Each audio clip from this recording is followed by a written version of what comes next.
রাজনীতির কঠিন পথ আর জীবনের হাজারো চড়াই উতরাই পেরিয়ে যিনি একসময় হয়ে উঠেছেন লাখো মানুষের ভরসার ঠিকানা, সেই বেগম খালেদা জিয়ার জন্মদিন।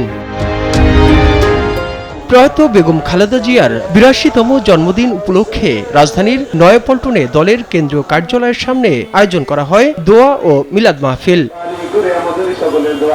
জন্মদিনে ছিল না কোনো উৎসবের আমেজ। প্রার্থনায় স্মরণ করা হয় প্রয়াত এই নেত্রীকে। কোরআন তিলাওয়াত আর বিশেষ মোনাজাতে বেগম খালেদা জিয়ার আত্মার মাগফিরাত কামনা করা হয়। দলের জ্যেষ্ঠ নেতারা বলেন, বেগম খালেদা জিয়া গণতন্ত্র পুনরুদ্ধারের আন্দোলনের সুফল ভোগ করছে দেশবাসী। আহ্বান জানান ক্ষমতায় এসে আপসী নেত্রীর নীতি ও আদর্শ ভুলে না যাওয়ার। তারপরে তার যে কর্তব্য পারব, তার যে রাজনৈতিক চিন্তা, তার যে আপসহীনতা এবং তিনি যে লক্ষ্য নিয়ে সংগ্রাম করছেন, সেখান থেকে তাকে বিচ্যুত করা যায়। বাংলাদেশের মানুষের সত্যিকারের হৃদয়ের দেশনেত্রী বেগম খালেদা জিয়া, আমরা আজকে এই সময় আমরা আমাদের নেত্রীর জন্য দোয়া করি।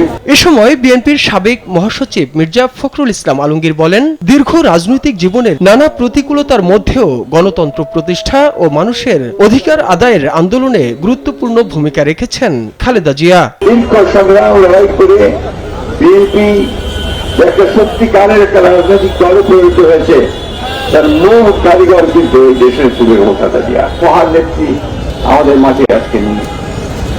কিন্তু তার কাজ, তার প্রেরণা আমাদেরকে সব সময় অনুপ্রেরণা যোগায়।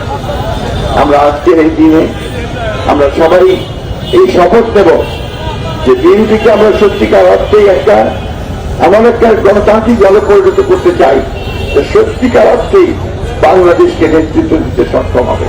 এদিকে জন্মদিন উপলক্ষে শেরে বাংলা নগরে বেগম খালেদা জিয়ার সমাধিতে শ্রদ্ধা ও মিলাদ মাহফিলে অংশ নেন বিএনপির অঙ্গ ও সহযোগী সংগঠনের নেতাকর্মীরা।